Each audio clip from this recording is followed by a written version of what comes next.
नमस्कार दोस्तों, आप लोगों का बहुत बहुत स्वागत है वैदिक एस्ट्रो इस चैनल में। आज हम बात करेंगे कि एस्ट्रोलॉजी और मैरिज के कॉम्बिनेशन हमें कैसे देखने हैं। आज मैं केपी एस्ट्रोलॉजी को यूज़ करूंगा क्योंकि केपी एस्ट्रोलॉजी काफ़ी सटीक डिटेल्स बताता है और एग्जैक्ट इन्फॉर्मेशन हमें शेयर करता है। अगर मुझे प्रिडिक्टिव एस्ट्रोलॉजी करनी है तो मैं ये मानता हूँ केपी एस्ट्रोलॉजी उसके लिए सबसे अच्छा है, क्योंकि मैंने कई सिचुएशंस देखे हैं, कई एस्ट्रोलॉजर्स देखे हैं जो नॉर्मल पराशरी को या जेमिनी सूत्र को यूज करते हैं, लेकिन जब प्रिडिक्शन की बात आती है तब उनको काफ़ी दिक्कतें फेस होती हैं। लेकिन केपी एस्ट्रोलॉजी में हमें हर चीज़ एकदम सही तरीके से प्रिडिक्शन करने की क्षमता मिल जाती है। तो इसलिए आज मैं आपको केपी एस्ट्रोलॉजी के थ्रू आपको बताऊंगा कि कैसे सही तरह हमें मैरिज के लिए प्रिडिक्शन करनी है। इस चार्ट में हम ये देखेंगे कि क्या मैरिज प्रॉमिस है या नहीं। किसी की लाइफ में मेरे को देखना है कि क्या इनके लाइफ में मैरिज होना है या नहीं होना है। जनरली क्या होता है कि केपी एस्ट्रोलॉजी में हम हमेशा अधूरा ही कैलकुलेशन करते हैं, इसलिए रिजल्ट पूरी तरह नहीं आते। जैसे मैं आपको समझाऊंगा। अगर मैं मैरिज की बात करूं तो मैरिज के लिए केपी एस्ट्रोलॉजी में 3 घर काफी इंपॉर्टेंट है, जिसमें दूसरा घर आता है, जिसमें 7वां घर आता है और 11वां घर आता है। और हम सभी को पता है कि केपी एस्ट्रोलॉजी जो है नक्षत्रों पे काम करता है और नक्षत्रों के फर्दर सब डिवीजन पे काम करता है। मतलब जो प्लेनेट होता है ना कि सिर्फ अपने फल देता है, प्लस वो अपने स्टार के फल देता है, जिसे स्टार लॉर्ड कहते हैं।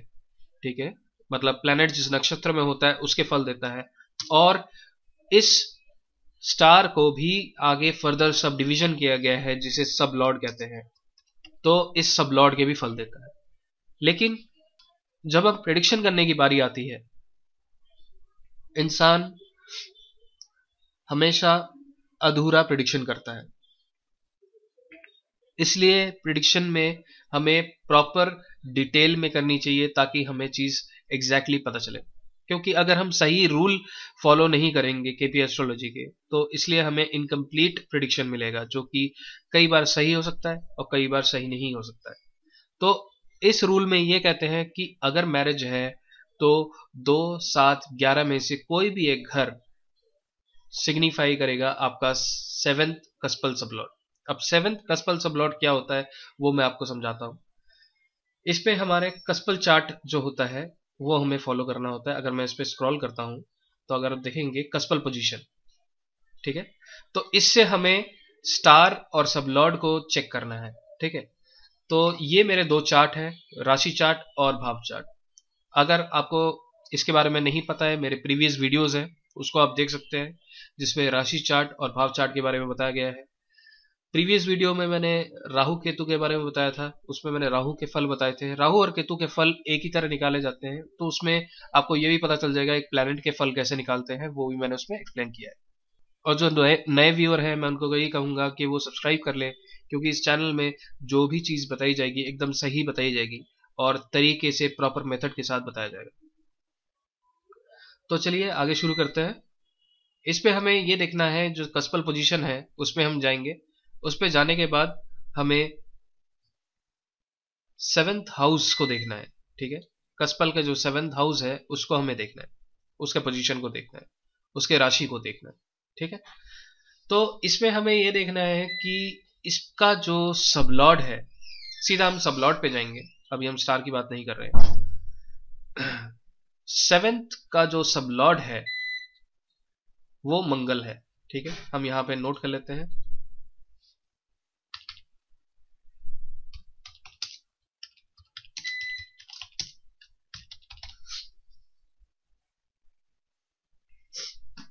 अभी हमें मार्च के फल निकालने हैं।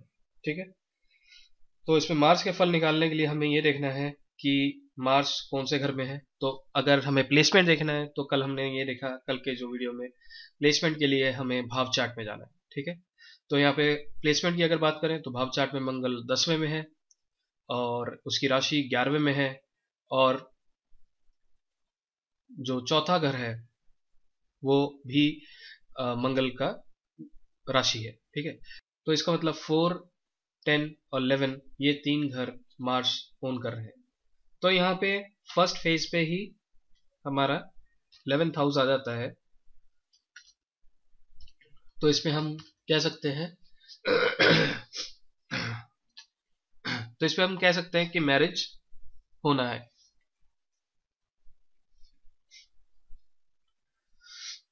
ठीक है, तो ऐसे हमें ये डिटेल निकालनी है कि अगर जैसे इसमें हमें सब लॉर्ड अगर ये सिग्निफाई नहीं कर रहा है तो क्या मैरिज नहीं होनी है।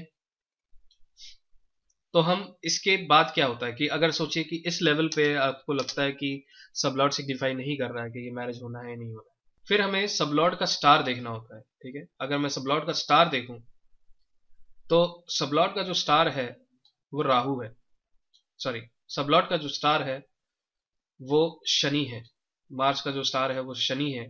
तो अगर शनि के फल निकालें तो कल हमने शनि के फल भी निकाले थे जो है 9, 1 और 2। तो स्टार भी यही कह रहे हैं कि मतलब जातक भी जो यहाँ लगन आ रहा है, यहाँ हम कह सकते हैं कि सैटर्न जो है स्टार है वो 1, 2 और 9 घर प्लान कर रहा है। ठीक है, अब इस मंगल का जो स्टार है वो शनि है और मंगल का जो सबलॉर्ड है अगर हम वो देखें, सबलॉर्ड मंगल का सबलॉर्ड जो है वो वीनस है। ठीक है, तो वीनस अगर हम देखेंगे तो मंगल का सबलॉर्ड जो है वीनस है और अगर वीनस के फल आप निकालोगे तो इसमें 5वां घर आ रहा है, वीनस के लिए 5वां घर आ रहा है और 10वां घर आ रहा है और वीनस खुद 8वें घर पे है। तो 5वां, 8वां और 10वां। तो अभी आपको इस फेज में आपको जाना है। किसी केस पे जैसे आपको फर्स्ट लेवल पे नहीं पता चलता है, अगर सबसे पहले जो रूल है कि हम कस्पल सबलॉर्ड के सेवेंथ हाउस का सबलॉर्ड लेंगे, अगर वो नहीं सिग्निफाई करता है तो हमें आगे चलना है, हमें स्टार को देखना है। उसके बाद अगर वो भी सिग्निफाई नहीं करता हमें सबलॉर्ड को देखना है। तो वहां हमें पूरा डिटेल पता चल जाएगा। इन तीनों के डिटेल से ही हमें बता सकते हैं कि मैरिज प्रॉमिस है या नहीं है। इस लेवल पे हमें रुक के प्रिडिक्शन नहीं करनी है। अगर यहाँ पे आ जाता है तो वेल एंड गुड, तो हम बोल देंगे मैरिज है। अगर इसके बाद हमें स्टार पे भी देखना है, अगर यहाँ पे भी सिग्निफाई करता है तो हम बोल देंगे कि मैरिज है।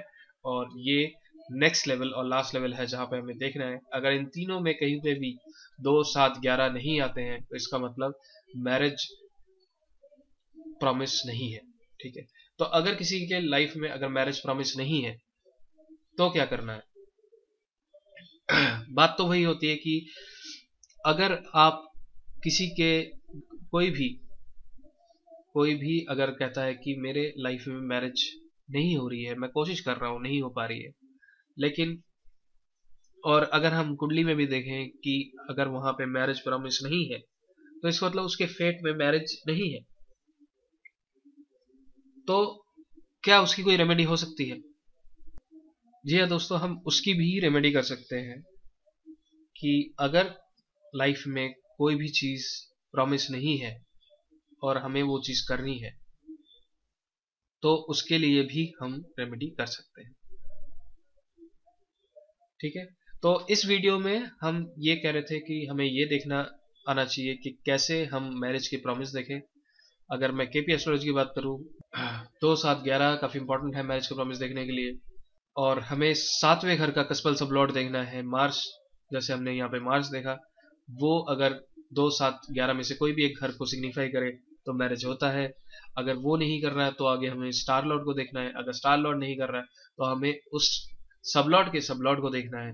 उनमें से अगर कोई भी 2, 7, 11 सिग्निफाई करे तो उसके लाइफ में मैरिज होता है। ठीक है, तो इस वीडियो में इतना ही। और अगर आपका कोई सवाल हो तो आप शेयर कीजिए कमेंट्स में, मेरे को बताइए। और मुझे ये भी शेयर कीजिए ये वीडियो कैसा लगा। अगर अच्छा लगा तो लाइक कीजिए, सब्सक्राइब कीजिए और शेयर ज़रूर कीजिए। बहुत बहुत धन्यवाद इस वीडियो को देखने के लिए। वैदिक एस्ट्रो की तरफ से आगे रहता हूँ।